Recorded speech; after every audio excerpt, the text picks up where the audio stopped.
ஓம் குமரகுருதாச குருப்பியோ நமக. பாம்பன் ஸ்ரீமத் குமரகுருதாச சுவாமிகள் அருளிய குமரவேல் பதிற்றுப்பத்தந்தாதியின் 5வது பாடல். சூழேனோ திருவருளை சூழ்ந்து சூழ்ந்து துரியமயமாய் நின்று சோதி வீட்டில் வாழேனோ ஆனந்தமான கண்ணீர் வடியேனோ படியேனோ மதுகரம் போல் வீழேனோ இரண்டு அற்ற நரிதாகேனோ விமல சிதாகாச நடு விமல சிதாகாச நடு விளங்கும் உன்னை தாழேனோ என்னை ஆளும் கருணை கண்ணே தந்தைக்கும் உபதேசம் செய்த சாமி. பாம்பன் சாமி தனது அனுபவத்தை விளக்குகிறார். வாருங்கள் பார்ப்போம். என்னை ஆண்டு அருள் புரியும் கருணை கண்ணே, தந்தையாகிய சிவபெருமானுக்கும் பிரணவ பொருளை உபதேசம் செய்த என்னுடைய சாமியே, உனது திருவருளை பொழிகின்ற நெறியை நான் உணர மாட்டேனா?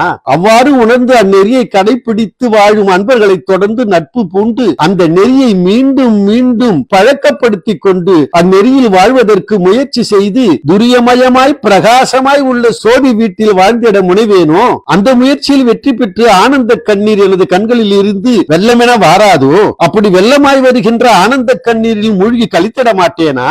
மலரில் தேனி உண்ணும் வண்டாகிய தேனி மலரில் தேனை உண்டவுடன் கொள்ளும் மயக்கம் போல நானும் ஆனந்த மயக்கத்தில் விழுந்து விடுவேனோ? ஜீவாத்மா வேறு பரமாத்மா வேறு என்ற நிலையில் இரண்டாக இல்லாமல் ஒன்றாக நின்னோடு சேர்ந்து மனம் வீசும் பொருளாக அத்வைதமாக மாறமாட்டேனா? ஆம், திருமுருகன் திருவருள் நெறியில் ஈடுபட்டு மீண்டும் மீண்டும் அந்நெறியில் தோய்ந்து துரியமயமாய் பிரகாசம் பொருந்திய சோதி வீட்டில் வாழ்வதற்கும் ஆனந்த கண்ணீர் பெருக்குவதற்கும் அந்த ஆனந்த கண்ணீர் வெள்ளத்தில் மூழ்கி திளைப்பதற்கும் தேனி போல் மயக்கத்தில் விழுந்து எல்லாம் வர நம்மை இழந்த நிலையில் பெருமானோடு கலக்கின்ற பாக்கியம் இருக்கிறதே, அந்த அத்வைத நிலை இருக்கிறதே, அதை வேண்டி பாம்பன் சுவாமிகள் இந்த பாடலிலே முருகப்பெருமானிடம் நமக்காக வேண்டுகோள் விடுக்கின்றார். நாமும் கூட முருகப்பெருமானின் திருவருளை சிந்தித்து வந்தித்து வாழ்வு பெறுவோம். வாருங்கள். நன்றி, வணக்கம், வாழ்க. வெற்றிவேல் முருகனுக்கு அரோகரா.